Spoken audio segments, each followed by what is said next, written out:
Welcome to AEAPD Online Live. I'm Rob Brookhart, and today I have Peggy Steinbronn, an instructional designer for AEAPD Online, to talk about course proposals and how to kind of manage getting them written, tips and tricks to help people who might be interested in offering a course through AEAPD Online. So welcome, Peggy. Thank you. So Peggy, tell us, when you're working with people around the course proposal, what are some of the things they need to keep in mind as they get started? Well, really, the course proposal is probably the first place they should start. Normally, people want to jump right into getting their course onto Moodle, and you really need a blueprint, a plan of action before that. So if you start with the course proposal in mind, it allows you to think about your course objectives, the assessments you're going to use, what students are going to need to know before they get into the actual Moodle course. And if you use that as your plan of action, then when you get to Moodle, it's a lot easier to put those pieces into the Moodle course. So it just kind of gives you that foundation to start building the other pieces off of. Well, let's go ahead and look at the actual site where people would navigate. So if they wanted to submit a course proposal, where would they go? They actually just need to go into our Instructor's Toolbox area, and to get there, you just need to log in. You want to go ahead and share your screen, and I'll navigate you to that spot.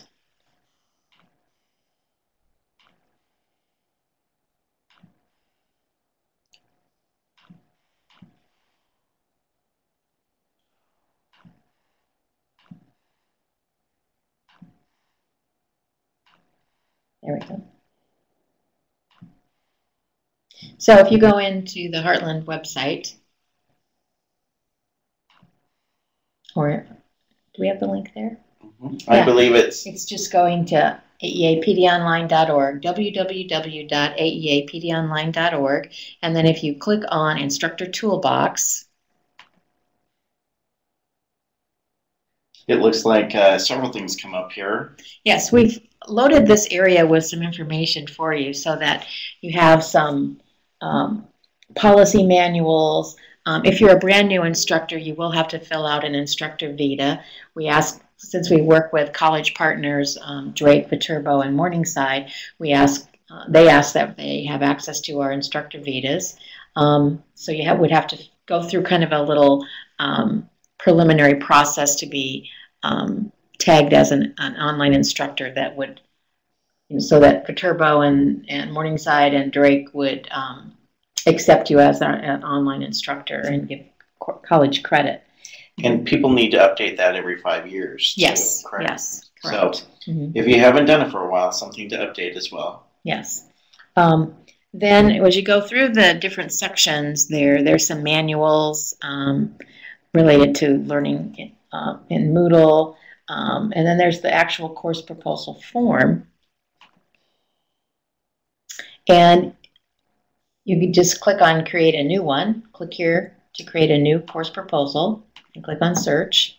And then it gives you some preliminary information. So the general course title, your name, your phone number, your email link, where we can reach you at. If it's a site-based course, you would check that section, but normally our online courses aren't always site-based. They're usually just considered online courses. Then you have to decide if you're giving license renewal credit, graduate credit, and if it's a course that can be used for substitute authorization. All of our courses, we recommend that it be license renewal credit, but it's up to the instructor about the graduate credit. And then you enter how many graduate credit hours or license renewal credits. It would be 1 hour, 2 hour, 3 hour. So I see then there's also a number of contact hours. It's online. How do you know how many contact hours to put in there? We have a little guide that we will send new instructors if they request it, and we're going to post it on our website as well so that you can see that. But it outlines, in a face-to-face class, it's really easy to calculate seat time, but in an online course, it's really, a little more tricky. So we have kind of a little formula that we use, and it talks in this guide, it talks about if it's a discussion board that's considered outside of class and it's X number of minutes, and so we kind of give you a guideline of how you figure that out. And why that's important is our graduate partners need to see evidence of out-of-class activities. So for every credit, 1 hour credit class, it's 15 outside hours. So it's 15 hours of class plus 30 hours, 30 hours of outside time. So really then that will help you calculate those hours to know how many credits. So if it's a 2 credit, you need to have 30 hours of in-class and 60 hours outside of class. Correct. And then, 3 hours would be the 45 in class, 90 hours outside class. Okay. So then I see the next box here is something called outside of class activities. What kinds of things go in there? Well, that's where you actually put in, okay, they're going to do a discussion board and it's going to be 1 hour. They're going to watch a video an online video, and that might be 30 minutes of their time. They're going to, so you put in all those kinds of activities that they would be doing away from the actual contact time that they're, in the course. If they have to read an article, you've attached PDFs to your course, or you've sent them to a link, then that would be considered outside time. And that little worksheet that I talked about is going to give you ideas on what those kinds of activities go in there. This area is really the section where if there's a problem with the course proposal that I have to send it back, it's because of this area usually. And it's because people haven't been specific enough about what their activities are and specific enough about their the time spent on each of those activities, so that it adds up to that extra 30, 60, 90 hours of outside class time. Okay.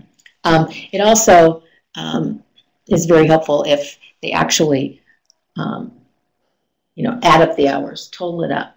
And I go back in, and because it's an online class, we have some general things that we require every online class to have in it. So I will put in up to about 27 hours, depending on how many weeks the class is, of general things like communicating with your instructor an hour each week, reading the course syllabus, going through the Moodle orientation.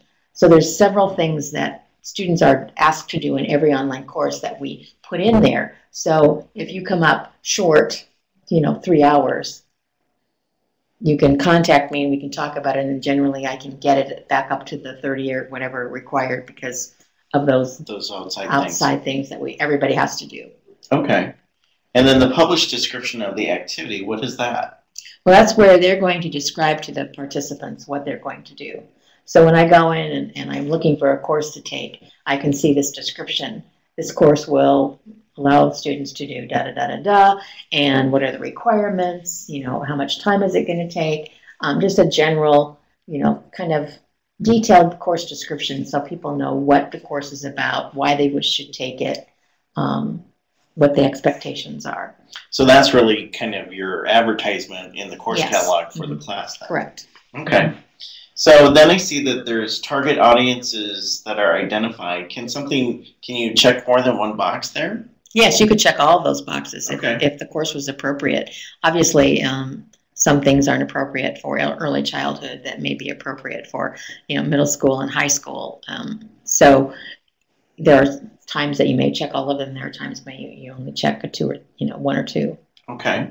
And then I see there's a subject category with a drop-down menu.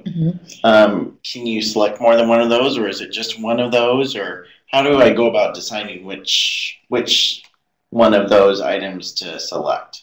Well, we want your best guess as to which category it belongs into. It may fall into more than one, but what's the major one that it's going to fall into? Okay. Who is your target audience? Is it going to be the math teachers? Is it going to be the foreign language teachers?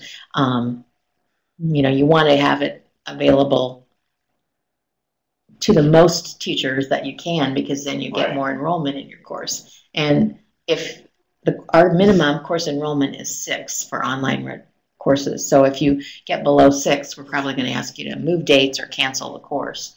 So I think we have a question. Yes, Kirsten, she says, can you offer a class using AEA-PD Online for a group of teachers that is not statewide? Yes, that would be called site-based. And that was up here earlier when we talked about check here if this is a site-based course. So. Yes, and so that would be a course that would be designated for only a specific group of people, not everybody statewide. Okay. Mhm. So then we have, looks like the Iowa teaching standards and the standards for school leaders.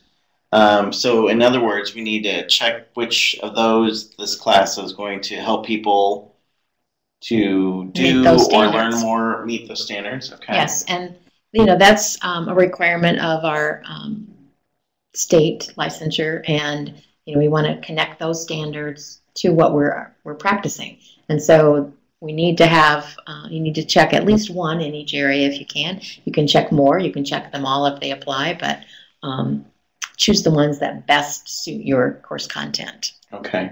And then I see that there's another box here for information around how the course supports the Iowa Core. What kinds of things need to go in there? Well, we want tiebacks to the Iowa Core. So, typically professional development offering needs to show evidence of how this course is going to connect with student learning in the classroom. So the way to connect is through the Iowa Core standards. So that's what we want there as a descriptive summary of how it's going to connect back to the students. Okay. And then it looks like there's 5 boxes here under outcomes objectives. Yes, those are where you actually put the objectives for the course. And if you notice, it says click here for sample objectives. And so we've tried to give specific examples of things that would, you could do. Course objectives tend to be a little hard to write sometimes, and they need to be measurable, they need to be specific. So the samples will kind of guide you on what you need to do. They aren't there for you to actually copy and paste, but just as a general guideline. So really it's about what they're going to learn versus they're going to do this activity. Right. Okay. What are they going to learn? Okay. And then it looks like next comes instructor methods and course design. And yes. What do people put there? Well, it's actually, they will put things like Unit 1. Here's the topic. Here's the lesson. The title of the lesson. Here's the activity, the assessment that's going to be used. So it's just a general outline of the course. So it's kind of like when you've went to college and you got a syllabus, from your professor, and it outlines everything that's going to happen in the course according to the topics. Okay. And again, there's a sample there for you to look at so that you can click on that sample. So, Unit 1, Unit 2, and it's kind of similar to having an agenda for each of the units. Okay. And really probably then when I go to create my class in Moodle, it's going to pretty much follow my blocks would be each of the units. I would know what kinds of activities I need to do. So for this example, like in Unit 1, it says Introduction and Review of Course Objectives and Expectations. So the very first thing I'd put in my course is my introductory paragraph, the course objectives, and what I expect. Okay. So it's right there. So it's kind of laying that foundation of what you need to put into the Moodle then. Mm-hmm.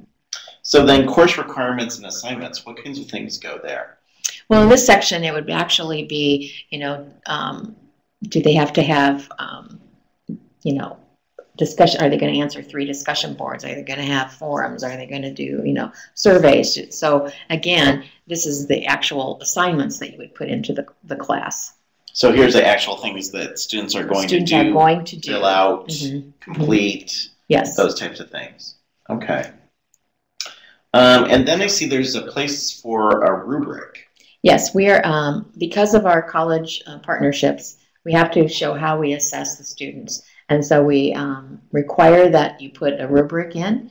The rubric needs to be a completed rubric, not a checklist, so to speak. It needs to show criteria, a category and the criteria for how it would be assessed, if it's, proficient or not proficient or satisfactory or unsatisfactory, but we need to have the actual criteria for each of the areas that you're going to assess. So a teacher might put in have discussion forums in there. They might have an end of the course project that they have to turn in. So in that case, they might have 2 rubrics. So they'd have a discussion rubric and a end of course or project rubric.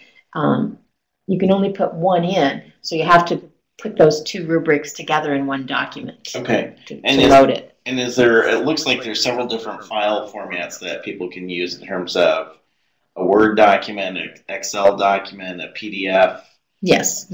for uploading that. Yeah, PDF's probably the best one. Okay. You know, it's usually the safest. Yes, and if you want to show an example of one, here's a discussion rubric. So we've got, you know, the categories, what the score is, and in this particular one, it's exemplary, proficient, and developing. And so you can see through the different criteria what we're looking at to get it from one level to the next.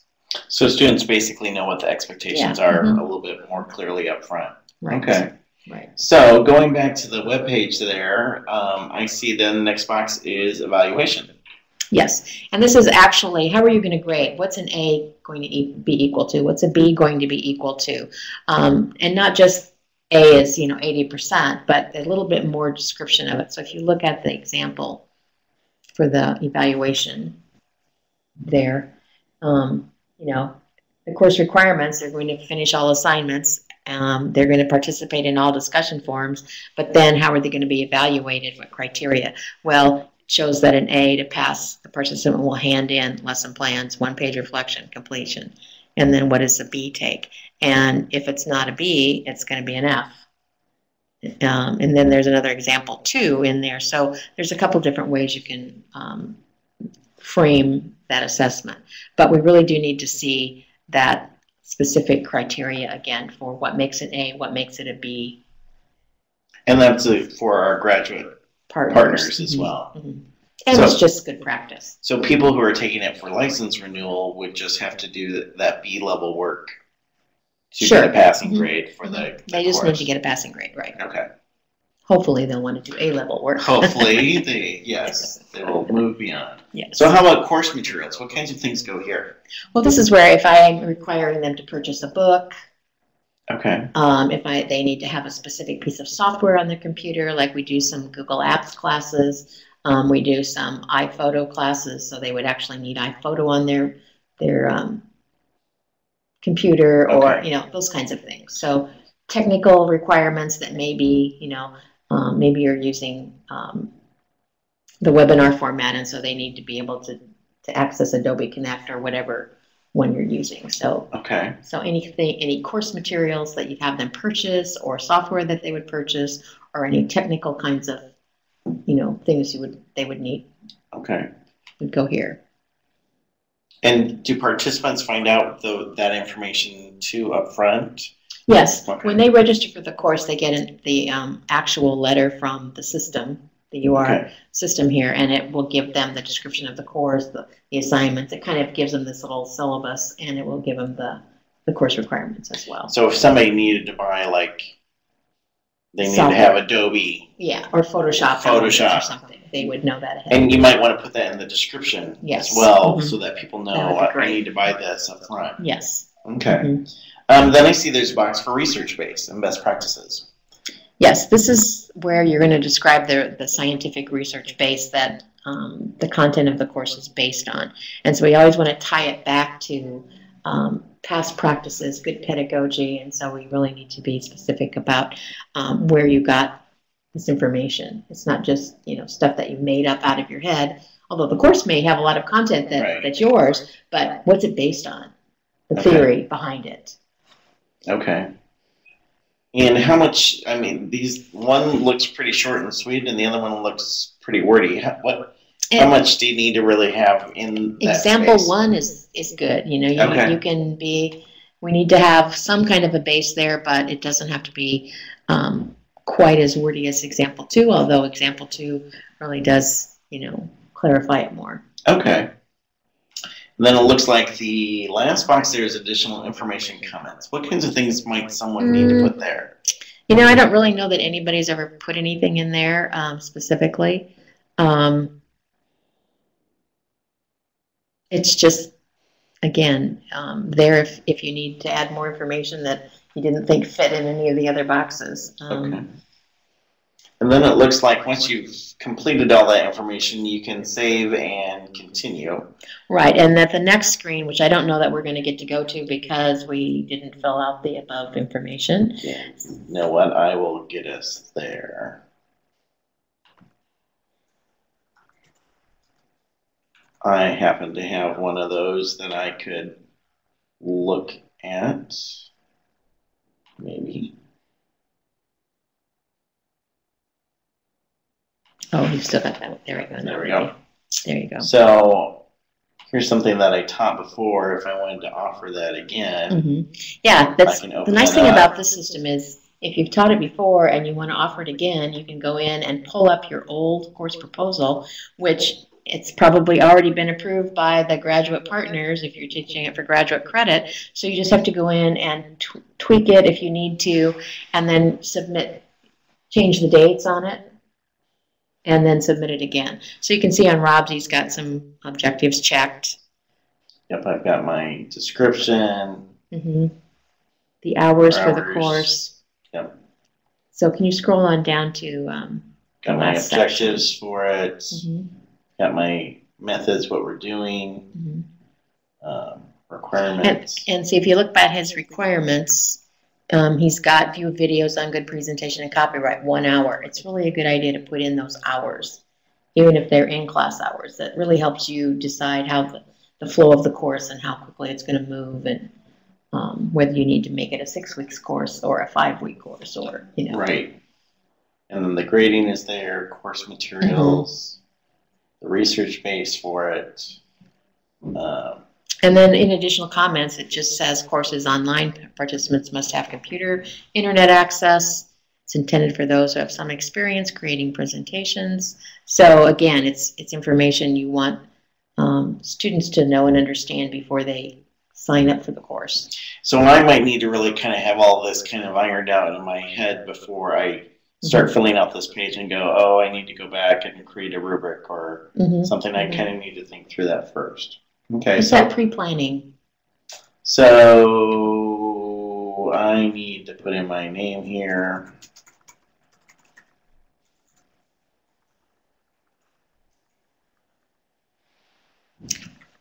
Kristen, if you're just changing dates, is that okay to do before your current class ends? Yes, it is.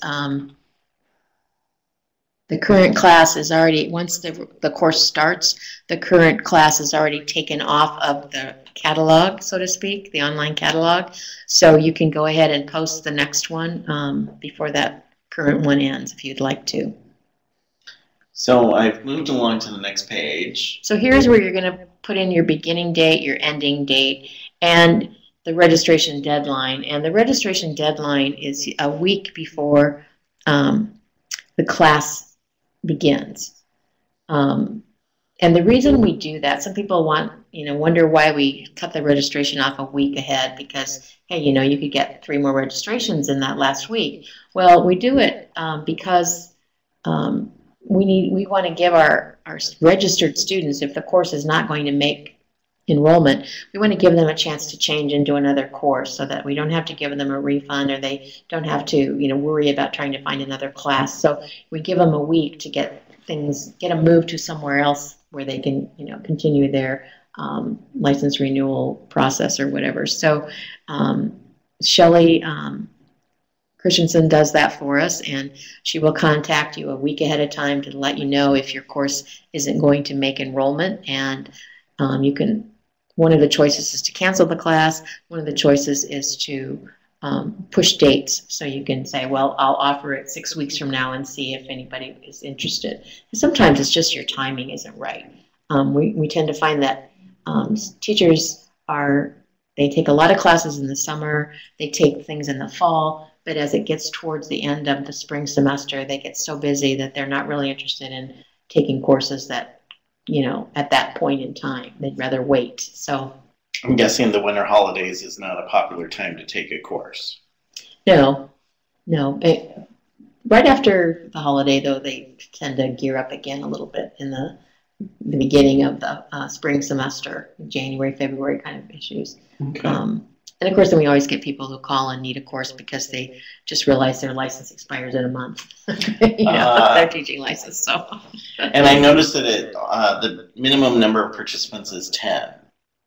So for every online course, is it generally 10, or is that actually that would be what we prefer 10, but 6 is our cutoff. Okay. So if you have 6 or more, it's a go. If you have less than 6, no. Okay. And then comments for the confirmation letter. Might that be, again, like if somebody needs to purchase a book or any of those types of things, you might put that in there? Yeah, or, you might put in your own contact information, or, you'll be getting a letter from me a week prior to the course. Okay. That kind of thing. Okay. If you don't get the letter, contact me here. Okay. And then it looks like there's a place for instructor names. So that's where, as the instructor, I would put my name. Well, if your name's already on it, so this would be if, I guess you would, yeah, because you're going to say if you're an AE employee or not an employee. And then you select, where you're at, if you're Heartland or whatever. And it also gives you a chance to add other instructors. So if there's more than one instructor teaching, if you're co-teaching the course, you can put them in there as well. The instructor is the only one that can get in and see the participant, the registration and lists of people and email. So if you have more than one instructor, you want to put them in here as well so they can access that same information. Okay. And if I'm an AEA employee and I'm teaching off my AEA contract time, I still need to check that AEA employee box. Okay. But if you're teaching off contract, you will get paid to teach the course. Okay. If you're teaching a site-based course, then you don't get paid. Okay. All right. And so then it looks like I just click I'm done, submit my proposal, and then what happens? Then it goes into the system, and I look at it and make sure that all the I's are dotted and T's are crossed, and the hours are there, the rubric is attached, and that the rubric is one that works for your content. And if there are things that we're missing, I will send you an email and ask you to revise, edit, do whatever we need to make it work, so that our graduate partners will approve it. Once it passes my test, then it goes on to the graduate partners and they approve it, or they might find, hopefully I haven't missed anything when I look at it, but sometimes I do. So sometimes they have questions that they come back with, and we have to go back and forth a couple times to get it to the passing stage. But once it's passed, approved, then it's approved for several years. So that's a good thing, because then you can offer the same class over and over without having, the approval process is then much quicker. Okay. And you can always go back, to that proposal that you've done online and use it to start with. You don't have to start from scratch each time you propose that same course.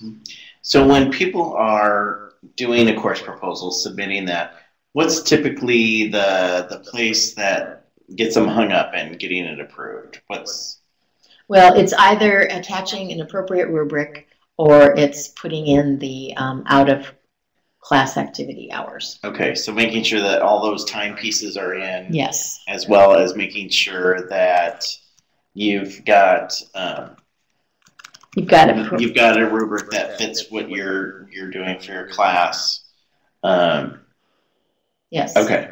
And I have lots of resources, and so if someone is really struggling with, trying to get it in their their out of class activities and their hours, besides the worksheet that I can share with them, I can help them with that. I can also provide examples of rubrics that they can use and edit and adjust to fit their needs, so they don't have to. The rubric doesn't have to be one that they make up on their own.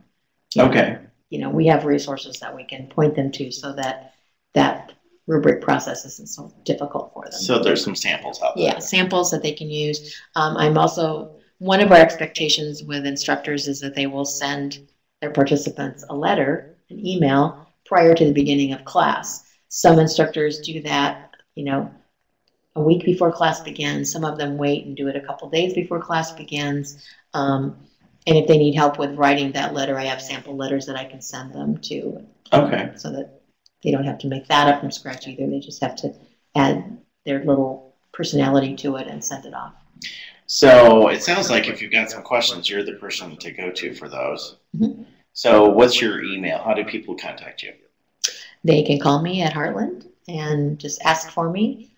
Email is Steinbronn at aea11.k12.ia.org. Okay. So any other things that we need to know about the course proposal process, Peggy? Not that I can think of. It's just if you have questions, email me or call me, and we'll try to get them answered. And if you've never taught course before and are thinking about it, then they want to call Deborah Humple and get some information from her about the whole process. We also have a mentoring program, so if an instructor wants to teach but is real unsure about how to do it, we can match them up with a mentor, and Deb Humple will also help them with that process. Okay.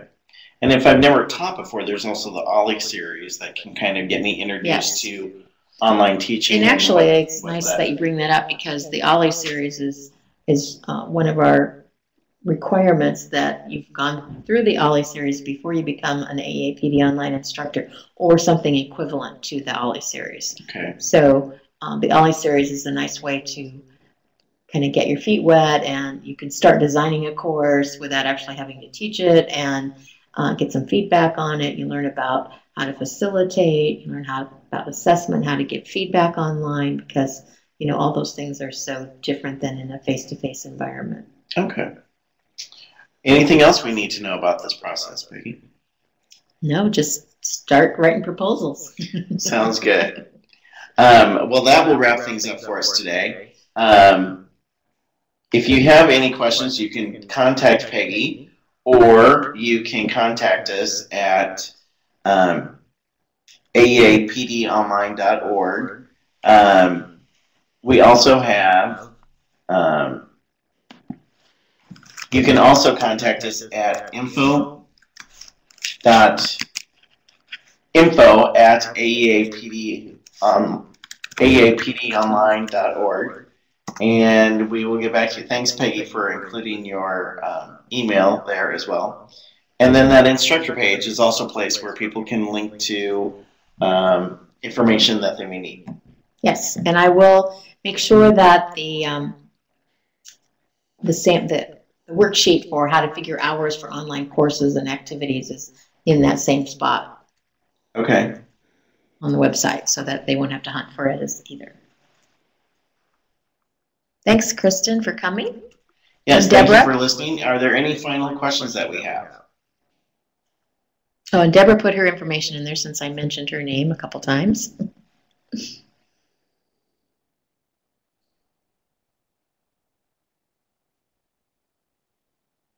Great, Kristen. Look forward to hearing from you again.